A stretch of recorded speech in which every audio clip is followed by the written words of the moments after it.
বক্তব্য রাখবেন আমাদের তারাল উপজেলার বিএনপির নবনির্বাচিত সাধারণ সম্পাদক সারোয়ার আলম চেয়ারম্যান সারোয়ার আলম।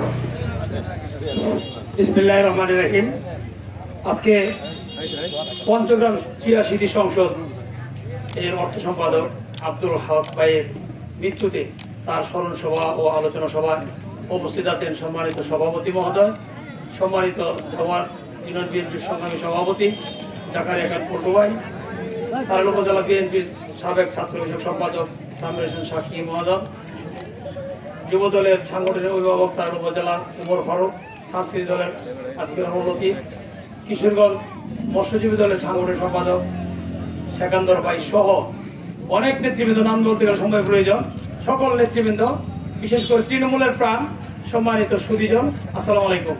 আমি সর্বপ্রথম বক্তব্য শুরুতেই শহীদ প্রেসিডেন্ট জিয়াউর রহমান সাহেবের আত্মার মাগফিরাত কামনা করে পাশাপাশি আব্দুল হক ভাই যার মৃত্যুতে আজকের আলোচনা সভা দোয়া মাহফিল, তিনি যে একজন খাঁটি দেশপ্রেমিক, যাদের কারণেই 17 বছর বাংলাদেশ জাতীয়তাবাদী দল বিএনপি কেউ ভাঙতে পারে নাই।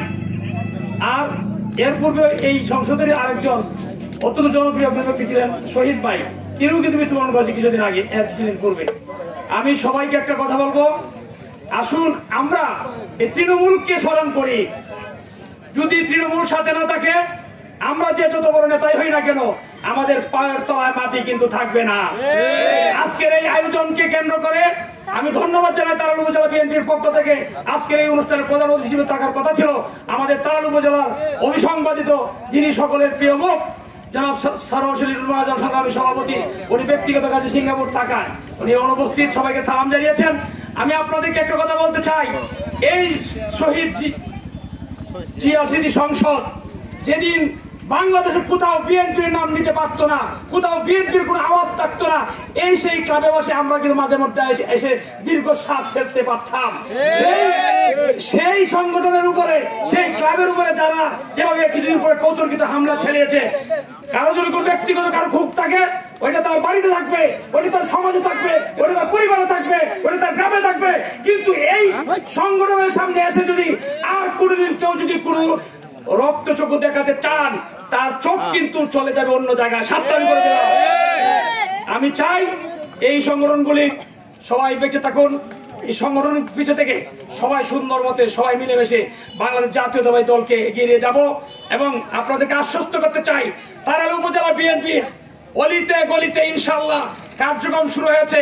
এই কিছুদিনের মধ্যেই তারাল উপজেলা বিএনপির পূর্ণাঙ্গ কমিটি হওয়ার পরেই আমরা তারাল উপজেলা বিএনপিকে এমন একটা ডেলে সাজাবো, তারালের মানুষ বলতে পারবে ইনশাআল্লাহ সেদিন বেশি দূরে নয়। সেই জন্য আপনাদের সবাইকে আজানের সময় সমাগত সবাইকে ধন্যবাদ জানিয়ে, এবং আব্দুল হক ভাইয়ের একটা সন্তান আছে, সে সরকারি চাকরি করে, তার পরিবারের সকলের প্রতি আমাদের শ্রদ্ধা ভক্তি এবং সহানুভূতি জানিয়ে এবং সবাইকে ধন্যবাদ জানিয়ে, পরিশেষে শহীদ রুবেলের প্রথম শহীদ এই এলাকার সন্তান, তারও আত্মার মাগফিরাত কামনা করে আপনাদের সবাইকে বলবো, আসুন সবাইকে মিলেমিশে এই দলটাকে সামনে দিয়ে নিয়ে যাই। এবং সবাইকে আবারও ধন্যবাদ জানাই। আজকে বক্তব্য দেওয়ার সময় না, সহানুভূতির সময়। এই দোয়া মাহফিলে আপনারা আসছেন, তারাল উপজেলা বিএনপির পক্ষ থেকে আপনাদের সবাইকে ধন্যবাদ জানাচ্ছি।